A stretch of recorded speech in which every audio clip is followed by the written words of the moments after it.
Ladies. Hi. Gentlemen. We were almost late. We were busy hugging Matt. Well, sorry, yeah. not sorry. No, that's... You can understand. There he is. I love you. Yeah, doing the Lord's work there and have to hug Matt Cohen. Hi. How are you? Good, how are you? Did you just get in this morning as well? Late last night. Right after your tour. I heard you had a tour of the Scandal Room. Kim, I just want to say to you, in front of everybody, Mike Borja took the most beautiful pictures of you. Oh, we were playing. We're obsessed with these pictures of you. Aren't You look they so cool? good. It's the lighting. I look It's great. not the lighting. Your hair looks great, your face, and we want you to be like the lead in our music video. I want to do it. I so want to do it. I was so excited. Yeah. We were playing, you've got it. Like when you're looking for locations, it's not just enough to take a picture of the location, you got to have somebody in it. And I was like, oh, and I got so excited because I love you guys and Mike Borja and making weird things. And it was a trifecta. So I started climbing on furniture and going, what about this? And then what about this? And Mike's like, yeah, just sing it. And so that's how that all happened. Really, they're very I love you guys. we love you. Hi, I'm Rob. Nice to meet you. Hi. Okay, have fun. Okay, Ladies. thank you. We do love them. They're playing, by the way, if they haven't told you, we will. They're playing at the Heist on Monday. They've got 3 shows, so the end of the weekend doesn't have to be the end of the show. Go find them on Monday at the Heist. Yes. Thank you and good night. Hi, thanks. All right. Now I'm going to finish my coffee. We just got our coffees. I want everybody to know what happens in this panel stays in this panel. So put your fucking phones away. Also, you will see us come alive slowly throughout the panel. And by come alive, I mean there will be talk of body parts and what they do. And I'm not going to apologize for that, except for the young children I know are in the audience today. Oh, they're not. Great. Start? Yeah, let's do it. I feel like, are you guys all still asleep? Yeah. Okay, great, wonderful. No, God, no. Do not make me move. Thank you, I didn't punch you either. I'm done for us all. How was karaoke last night? Not good, huh? We can't see anything. No. Wait, how was karaoke, Carrie? It was great. It was so good. How many of you were there? Raise your hands. I have such a sore throat this morning from screaming That's into classic. the microphone. Yeah. Right. But I had a blast. So thank you all for coming and What a hoot. jumping and screaming and singing and sparkling with us. You guys are fucking fast asleep. I can hear you snoring. Wake the fuck up! I'm just teasing. You guys do you. You know what? We're gonna wake you up. God damn it. Enjoy Whether the you like it or fun. not. Enjoy Exactly. it. You do you. Yeah. Let's start over here. Morning. What's your name? Sorry, I was listening to the last podcast and left. Okay, there's this. Wait, what? You don't admit that. It's my favorite series. Okay, you're listening to Last Podcast on the Left. Okay, but this actually is for all of you guys, especially Brianna. There's this TikToker that I love. His name is Cocky613, and he was asked, what are the American, Canadian provinces and American states? So he listed that Alberta was Texas, British Columbia was Colorado, Ontario was California, New Brunswick was Missouri. Has he been to any of these places? He lives in Ontario. Alberta, yes. Yeah. Yes. Yes, my friend from Calgary is like, it's Texas. Carrie, you're also Canadian, I right? am. Or dual? Vancouver. Yeah. I would say Vancouver is more of Pacific Northwest. It would be more Yeah. Portland or Seattle. Portland, Or Seattle. then Colorado. Yeah. Although Colorado's beautiful. Yeah. Vancouver's beautiful. But Is the this water- right? Let me finish. Go ahead. Finish your question. Ontario was what? Manitoba is South Dakota. Yeah. Saskatchewan Saskatchewan is Arkansas, and this is what he said. It's flatter than his ex-girlfriend.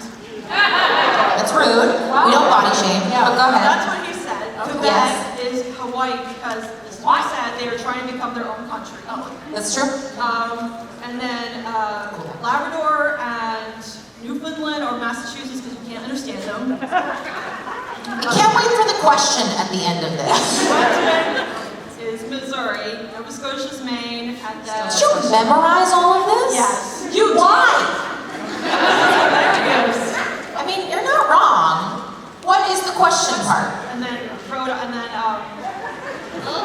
Ireland is Rhode Island. Prince of Ireland is Rhode Island Night. I hope this makes sense. Anyway, so what do you think? What would you say are the... All of that is absolutely correct. Next question. Nailed it. Half of it's right, half of it's not. And is this TikToker American or Canadian? He lives in Ontario. Yeah. He can go fuck himself thinking that Ontario is California. Please. Well, we have some Californians here, so let's be careful. Just kidding. They don't care. Yeah, I lived in 4 Canadian provinces, and Alberta is definitely the Texas of Canada. The rest of them is like really depends. Vancouver is very sleepy. It's very healthy, beautiful. People go to bed early. They get up early. That kind of vibe. They walk and They bike. walk. Nobody really cares what they look like. I mean, they don't. The vanity. Yeah, they don't put on airs in terms of how they dress or what they look like. Good food. Portions of it, but There's a yeah, lot of there's good food. lemon. It's very walkable. It's beautiful. You got the ocean, the mountains, the forest, and the city all within a walkable There's whales. area. Yeah, Otters. Vancouver's so great. Seal. I've not been to Colorado, so I Lots of can't compare it to that. Big park. Ontario is not nearly as fun as California. Rain. No. Lots of Toronto likes rain. to think it's New York. It's like on that 30 Rock episode, they say Toronto's like New York, but without all the stuff. Right. Exactly. But Toronto's a good time. We just came from Toronto. Oh man, it is so fun in the summer. But when it's not summer, it fucking sucks. I mean, from being from basically New York? Yes, I would say Toronto's baby New York. it's a baby New It York. feels like a baby New York. Yeah, it's like, Mom, I'm hungry. You know? I'm nice too. Yeah. Short answer is yes and no. Okay, all right. Okay, you have to sit down now. I love you, and that was fascinating. I can't unhear all of that stuff. Hello. Hi. Hi. So my question is largely directed at Kim because she always gives the best answer to this question. Kim, I'm waiting to be offended. Whales. you usually give me the best. I would like a Rachel Miner story. Oh. Now you're on the spot. Well, but I already gave my best Rachel Miner story. Not to this crowd. Do you guys know my favorite Rachel Miner story? She would have told me if she was not cool with me sharing this because people told her that I shared this at the last one. Okay, so Rachel Miner and I have many similarities, and among them is the feeling that we don't want to be a burden. And on some sad little level that we're both practicing overcoming, we believe that our gift to any group experience is not going, so you have more fun without us. Yes, you may all awe for a second, fucking we're getting over it, it's fine. So there was one night we were going out for Brianna's birthday, and we were like, come on, Rachel, come with us. We were at a convention. Yeah, it was this- And we were like, Rachel, come with us. She's like, no, I don't want to be a bother. We were like, it's fucking close. It's fine. We'll walk there, and you drive there, and it's gonna be great. Come with us. She's like, I really don't want to be a problem. We're like, we want you with us. Come with us. She's like, okay. And we got like exactly in between where we're going and where we came from, and her wheelchair battery died. Oh no. And we got to push her wheelchair. And the thing was, we were all in fucktastic moods. And that is not a good thing. That is a crappy thing. We were all sniping with each other, and one of those nights where everybody's like hard done by and feeling like their problems are the worst, and Rachel's just this shining little beacon, and all of a sudden she's like, I'm so sorry. and we all got to laugh, and we all got to remember what's fucking important in this world, and we all got to remind ourselves that we are so fucking lucky to have a friend like Rachel, that pushing this wheelchair became the most exquisite thing in the world that we could do. And she didn't mean for it to happen, but the fact that she let us love her through it healed all of us that night.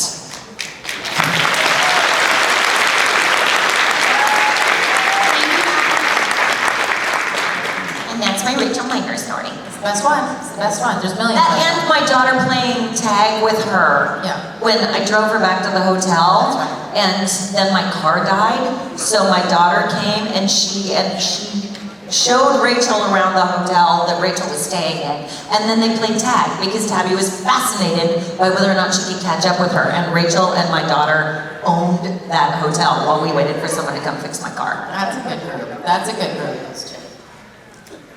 Hi, I'm Leah. Hi. My question is, if Kim and Jack were to be dropped off with Jody and Donna, but as an actual four-year-old, how would those interactions go? Jody and Donna have only been teens before, so what changes with the toddler? And to add to that, what else would change there for this four-year-old Jack? What was the last part?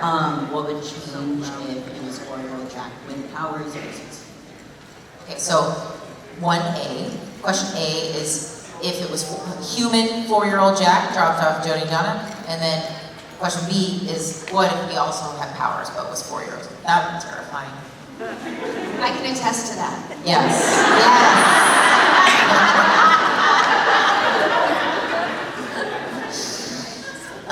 Very hard to disagree.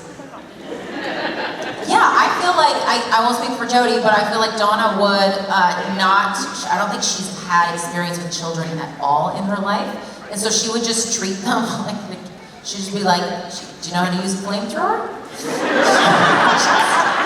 Oh, okay, well I'm gonna go, so you fix yourself a sandwich and I'll see you after work. I think she wouldn't know. I think Jack would be fine because he would now have his powers. And so he would survive, but the house would be a fucking disaster. I think that after Jody got over the issues that would come up that she thought she buried about losing her son, she would then very deliberately, very lovingly, very coherently hand Jack to Claire and say, now you know how it fucking feels, don't ya? You're in charge of this. Make it work. Love you so much, you're my favorite. Thank you very much. Thank you. Hi. Hi. My name is Beth. I love you all so much. I just have a question. It's going to be kind of complicated. It's a would you rather question. It's either would you rather never be able to laugh again or never to be able to smile. Smile.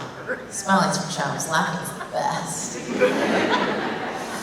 I say that because I feel like as a woman, I've been told to smile, and so my smile is not my own. It's for other people, where my laughter is my joy, and that is my own. Yeah, so I pick laughing. Thank you so much. Bye. Is anybody else? The smile is the indicator, the laughter is the feeling. That's right. Yeah. Kim was thinking. Right. Oh, Kim's Gemini about that question.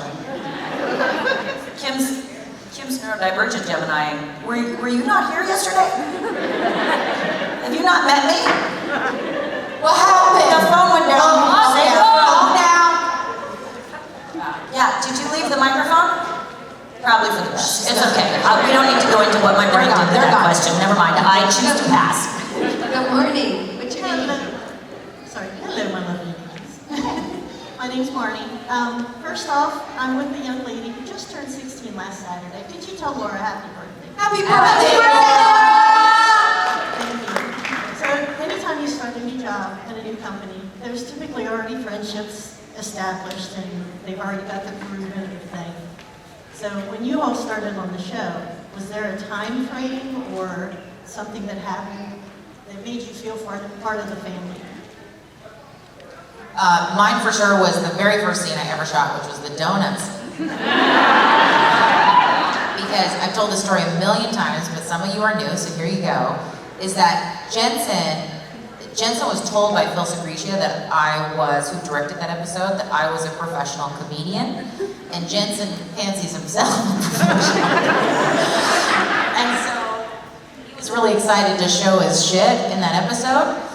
You guys don't know this, but in Toronto, we all went out for dinner, and he regaled the group with his version of how that went down. And I went, oh, that's so lovely. That's not at all what happened. It was just like, and then I thought, I'm gonna pick up a donut and eat it and make her laugh. And I'm like, bitch, no. Phil directed me to do that, and then you did. Anyway, God love him. I hope he gets a job one of these days. But I was really nervous because I hadn't worked that much in TV, and so I was just trying to not fuck up. And he thought that I was impossible to break, and so that's why he kept on taking bigger and bigger and bigger bites of that fucking donut. And I was like, what is he doing? That's all I was thinking in my head. I was just like, he's so unprofessional. Anyway, it was like my very first thing, and the crew thought I was hysterical, and the fact that they still remember that out of all the other shit I've done on that show, that being the very, very first time, it's so nice to like make an impression where you're like, oh, I can rely on that for the rest of my life. And then, yeah, I felt like I was immediately part of the family right after that. Thank you, goodbye. Just kidding. Anybody else? I was the first person on the show, so. You're welcome. I think I'm the first person you see. I'm also the first dad. Wow, wow. You're the OG. I am. I don't hire. But, I mean, that was a little bit of a different thing because it was in LA and it was the pilot and everyone was there. It was shot in LA. Mm-hmm. Oh. And so then when I came back for my second episode, which was like the first half of the first season, that just got louder. I thought they were talking to me. It was a whole new crew. The only people were a couple of producers and boys who I had never worked with. I met them. We went to parties and stuff like that together, but actually working with them for the first time. And it was like aces. Like the crew was amazing, as we all know. It was mostly the same crew through all 15 seasons. Yeah, we all hung out. Everyone just stayed late after work. We'd go back to the hotel and hang out there. Like, it was immediately a family. And I think, I'd like to hear what you have to say, because everyone sort of says the same thing. Like, maybe like by later in the season, everyone was tired, so there was less hanging out after work. But there was never like an us and them, don't talk to someone, don't look them in the eye. Like, I don't think there was ever any of it. I don't think so. Yeah, I have to say too, as a guest actor, you always feel like a new kid at school, and you're trying to figure out like where do all the cool kids eat lunch, and is anyone going to talk to me? And coming on for Bugs in the first season, the show wasn't even airing yet, and everyone was really tentative about like, is this really going to fly? Like, this is really dark compared to what CW's doing, and we just really hope it takes off.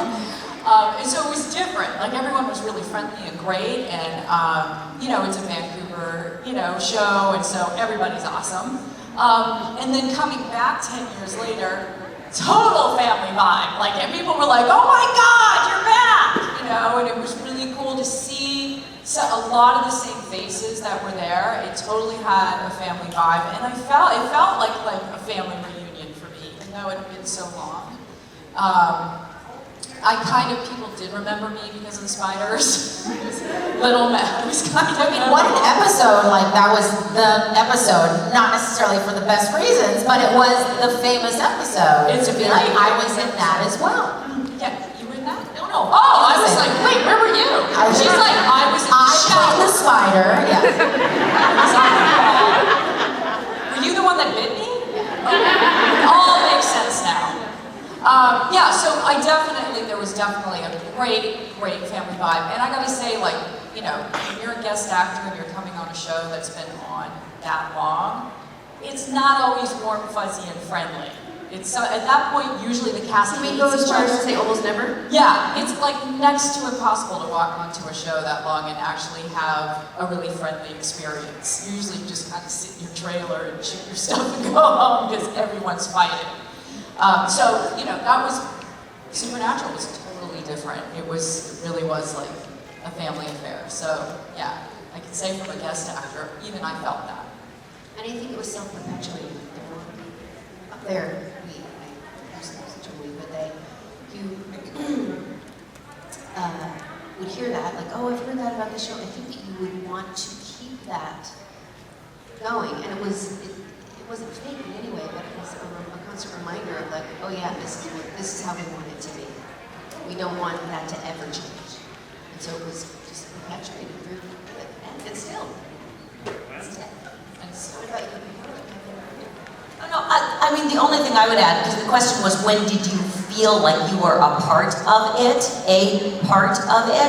And for me, because like Carrie said, I'm used to being once a week the thing and then I go away, and once a week the thing and then I go away, and once a week the thing. And it was the fans, it was you, it was this that completed the cycle and was like, no, sweetie, you're home. Welcome. So it was you guys.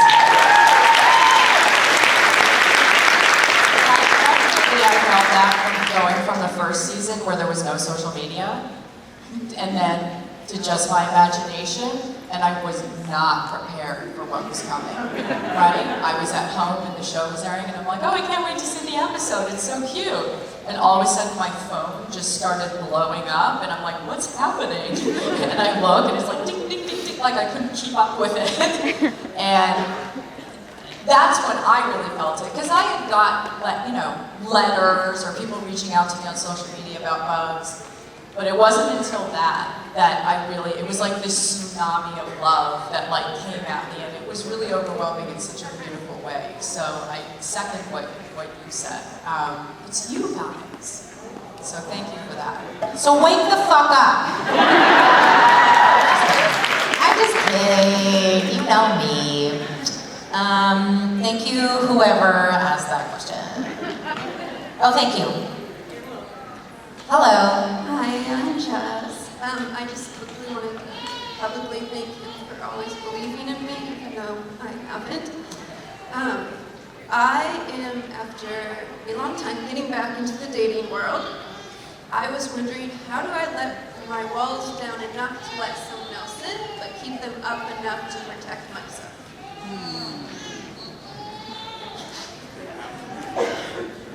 Thank you, and I love you so much, Jess. I love you so much. I can only offer, knowing you as I think as well as I do, that when I attach to an outcome or a need that isn't already in my heart, I need you to like me. I need you to see me a certain way. I need you to anything. I have given up my authenticity. So, I suggest allowing yourself to focus on the other person instead of being aware of that voice inside your head that's like, do they think I'm pretty? Do they think I'm funny? Do they think I'm enough? Do they think, if I focus on them, pretty soon I'm gonna realize, do I even fucking like them? And if I don't, I don't fucking care. And if I do, then it's worth it. So, you got this. You're a fucking catch. Be good to yourself and listen to your heart. It has been through a lot. And it has learned from every mighty step you have taken. You got this.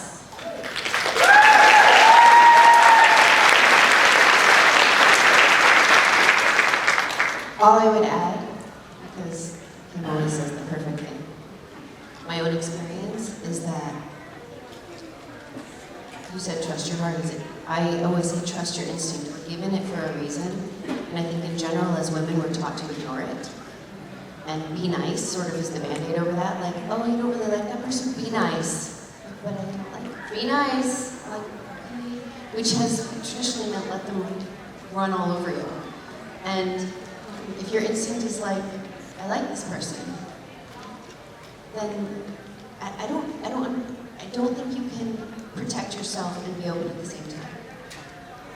So if there's something in your body that's saying, I'm not sure, then don't put both feet through the door. But if your instinct is like you like them, the worst that can happen is they won't feel the same way. And then you walk away. That's the key. Not closing the door behind you. Does that make sense? Yes, thank you.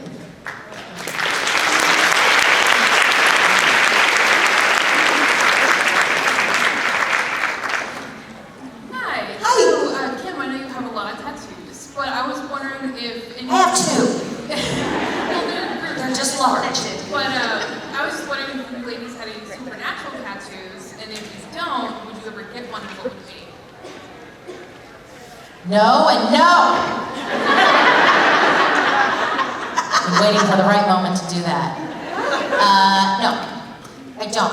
I don't know why. I have a Joan Club tattoo, which is a community of people that I've created. Everybody's invited to. That is a community as opposed to a platform or an audience, which I find social media to be sometimes. Everybody's invited, and it just says RAR, R-A-W-R, on my arm. It's very teeny tiny. But the rest of my tattoos are all commemorative of experiences. Some of them are fun and ridiculous, like the one I got with Matt Cohen in Bondi Beach in Australia after we'd had some champagne. I know. And then some of them are very deeply personal after experiences that I've had and feel like I've come out of or are in the process of coming out of. They're commemorative of that. But they're all in the same vein as I imagine you all get tattoos, which is to remember why I'm doing something or feel a certain way. And I think it's just beautiful the way everybody kind of has this club via this ink that this adornment that they put on their body, and I think it's really special. But no, I'm not going to do that. Thank you. I'm not going to rule it out, but my tattoos are very much, I take something sacred from the inside and I find a way to adorn myself on the outside. And Supernatural has been this experience that has taken from the outside and become an exquisite part of my inside. So I don't feel the need to put it back out because it started out there and it wound its way in there. So that's not necessarily why I do tattoos right now. Maybe someday. Do you have a supernatural tattoo? See? You get one from me. Get one from me. All right. Do you have tattoos? I have none. You have none? Zero. You have 2? One. I have 9, but they're all little. And I'm never going to stop. I'm going to get them. I'm going to be an old lady covered in button tattoos. Goddamn right. But I really commend people who really do that and feel like they want to be part of something forever and to adorn their body that way. Because whatever something meaningful to you, whether it's in a moment or for an entire lifetime. And if you feel compelled to do that, then you should. Yep. Absolutely. Get it. Do it. Get it. Sit down. Hi over there. Hello. Hi there, my name's Jen. This question is mostly to Kim and Jody, so hopefully we can do a little bit of... Kim and Jody, okay. We'll see if there's a little bit of multiple personalities here. So I am hoping for some parenting wisdom. I'm about to adopt 2 boys who are both a little bit spectrum. And I'm half terrified and half excited, and a big mix of all of those. So any advice that you could give and wisdom for me? Yes. Now I'm going to start with something that's going to sound harsh. When you say a little bit spectrum-y, I understand what you're saying is that there is something there that you understand, but we are autistic or we are not autistic. So when you notice that, there is no shame in calling me autistic. It is a disability as opposed to a deficiency.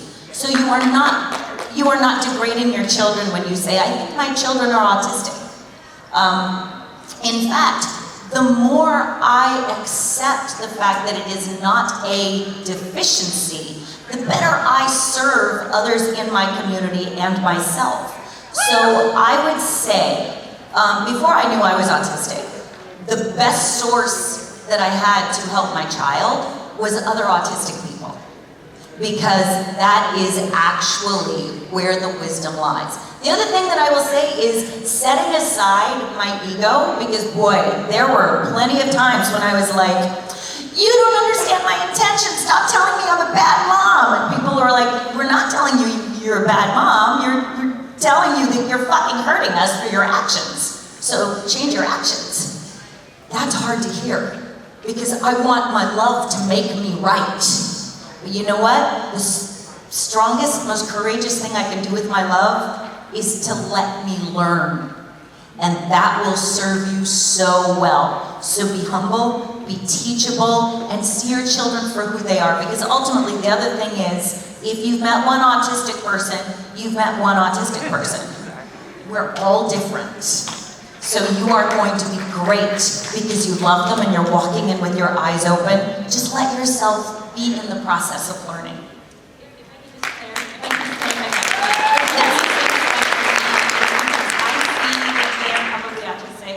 They are very verbal and very clever, and they're the kids that often get missed or undiagnosed. Okay, so they have symptoms that don't often line up with what we perceive as. I know this isn't my personal soapbox. They're not in my care yet. Yep. So I am pushing for a proper evaluation. They have been evaluated, but I Great. don't trust it. So you suspect that they are neurodivergent? Yes. That's a fucking awesome place to start, because what you're seeing is you're seeing differences as opposed to problems. It's not a problem, and it's going to be great. You're going to be great, just one little step at a time. So I thank you for clarifying that, and I totally understand it. The other thing is, a lot of what we think is autism is actually trauma as filtered through my neurotype. So I love the fact that you're looking at things and asking for evaluations. And then really trust yourself and trust them. Ask them. Make sure that you involve them in their lives, because they're the best resources for who they are. You're going to be great. Thank you. Congratulations. Yes! Yay, Mama! Hello. And I have another question that might make him think a lot. All right. Oh, good. Oh, here we go. So, if you could spend a day with Lucifer, what would you do? And make him some soup. Wait, Donna or Brianna? You can pick. I just did. Okay. Soup for everyone! Thank you so much. Have a seat. Just kidding. Just kidding. I stay. Go ahead.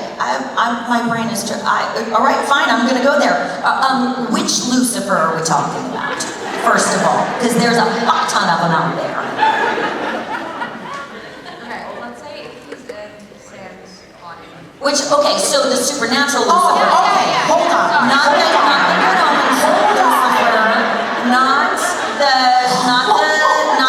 biblical Lucifer, not before he fell Lucifer, not before, and if we're talking literally, if I'm spending a day with Lucifer, Kim, in Sam's body, doesn't matter where, then I'm suffering, because that's the point of Lucifer. I'm just going to suffer. I understand that you're thinking that maybe I have special powers that I can, but Lucifer is morning, it's dead, it's Satan. I can't withstand the force of, like, it's going to suck no matter what I think, or I'm going to succumb to the power of evil, and I'm going to melt. I won't be me after spending a day with Lucifer. Have I died, or did Lucifer show up to this planet? And if Lucifer's on this planet, is it just me that's having to spend a day with Lucifer? Do I really think the force of my love is enough to withstand ultimate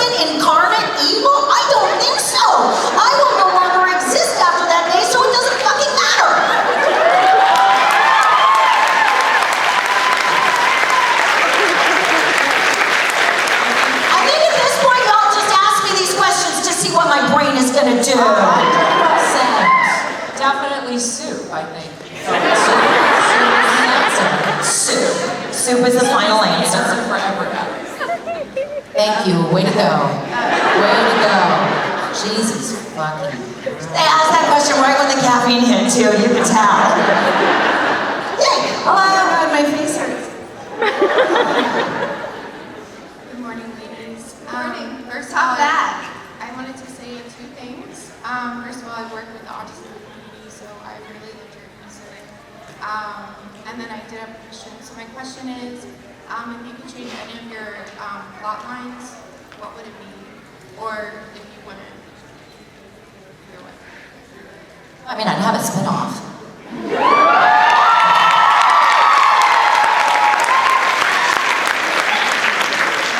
Exactly what I was gonna say. Give Donna more lines and a bigger fucking paycheck. Yeah. I think maybe Mary wouldn't have yelled at Jack.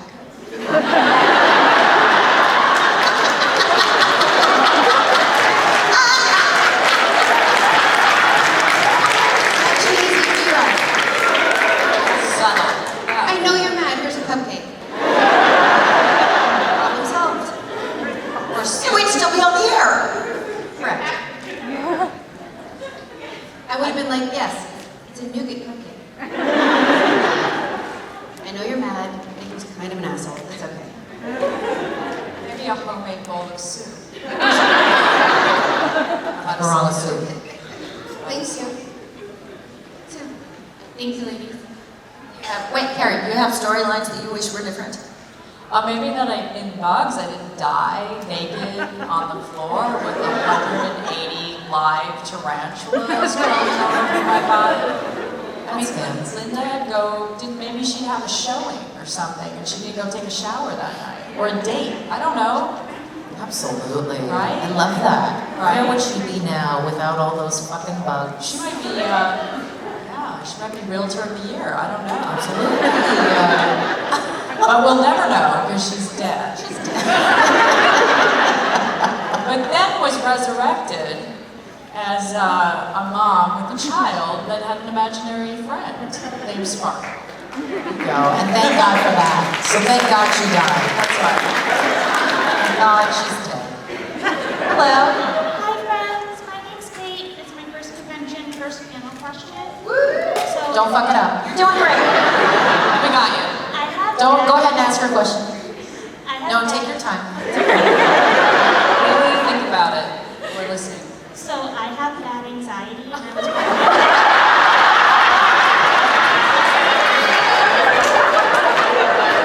I apologize. This is the second time this weekend that's It's a happened. happy place. Good. You know I love you when I tease you. Okay, go ahead. I was just wondering what some of your self-care techniques were, especially like if you feel like you're getting an anxiety attack. Breathing is number one. Yes. It's the best thing. I do something called square breathing. It's very simple. It's like breathe in for 4 seconds, hold for 4 seconds, breathe out for 4 seconds, hold for 4 seconds. It works like a fucking charm. Getting my eyes to the sunlight first thing in the morning. These sound like they're very simple things, and they're simple for a reason, is because they're too easy. Nobody can make money off of them. And so that has been really helpful for me. Also surrounding myself with the right people and consuming the right things in conversation, media, everything. Food, drink, consuming the right things for my body. I have people in my life who also benefit largely from medication, and that has changed their lives. But for me, the simple things really do help me the most, and that's where I like to start from. Those are all things I use as well. One thing that really helps me a lot and what helped me during a time when I was experiencing a lot of anxiety is focusing on being present. And I would say, what's in front of my hands? What am I doing? And that really helps me to stay out of the future, worrying about what was going to happen, what I was about to do. It grounded me. I also found that, like, for me, water is very grounding and very calming. So I could go into the restroom and put my hands underwater and just really focus on feeling that. It's very calming to me. It's finding those things with yourself that you find really calms you down. I do that square breathing as well. I do another thing where I'll put one hand on my heart and one hand on my stomach and focus on moving this hand. Because if you're moving this hand, you're breathing deep, right? If I'm breathing shallow, I'm breathing here and my mind's going 1,000,000 miles an hour. So that helps me. I use that one a lot at night if my mind is going. And I fall asleep. Right? Just focus on moving that hand. Breathing is your friend. And all of these people are your friend. You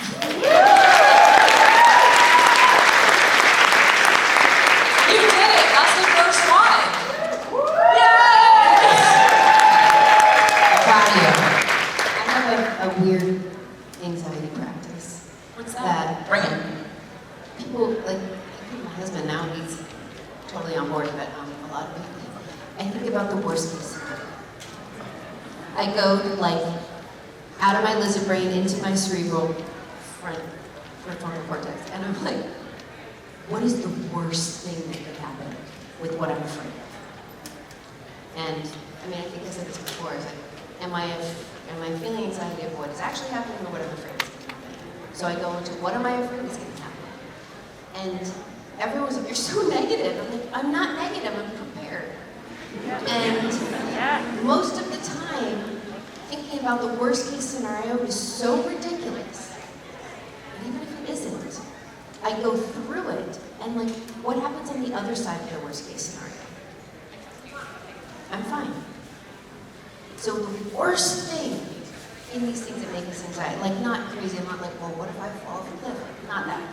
Or like, what if this person's angry with me and they leave and we're in a fight and I never see them again? I'm like, that would be awful. I would still feel that. And it calms me down. I'm like, oh, so the worst isn't going to happen. So anything short of that, I would still also be okay. So now I can start working on a solution. That's because I go all intellectual on that kind of stuff, and it overrides my feeling.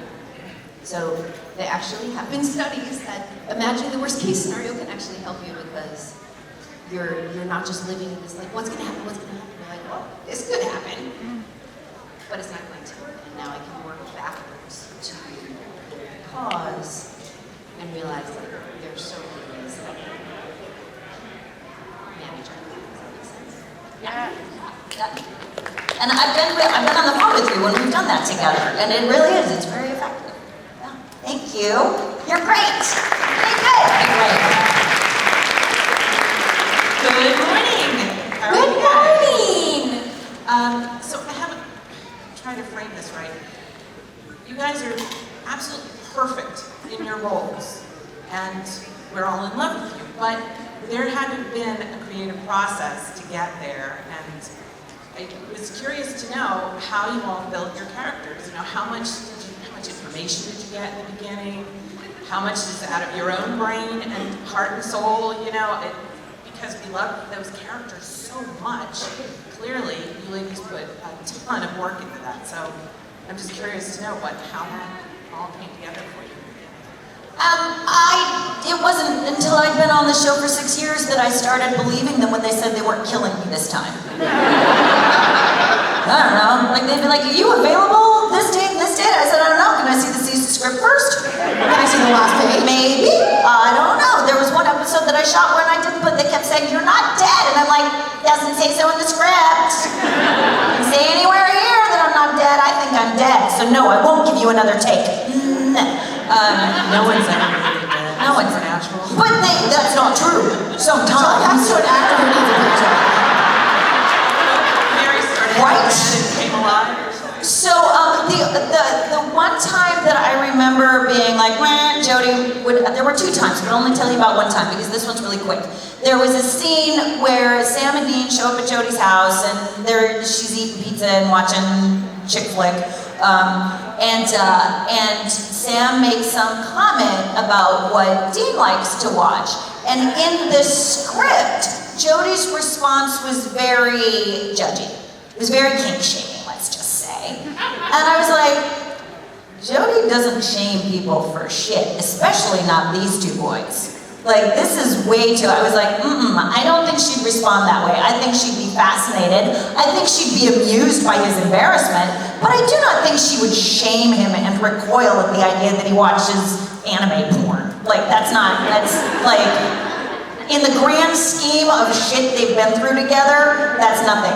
So, and they kept it. They kept it, that Jody's response was, really? Instead of, really? And that, I think, was very, it's telling. And then the little moments that we make together. There was a moment when, just physically, I had the instinct to not let go of Jensen because I knew he was suffering. And we were not looking at each other, but he held on to my hand too. And so it's the kind of things that evolve in the moment. It's not really processed through. I'm sorry, I just talked a lot. Can they answer the question too? Okay, thank you. What if they said no? Yeah. Find out, Norton. Norton's like, Shut up, get off stage. well, a lot of my characters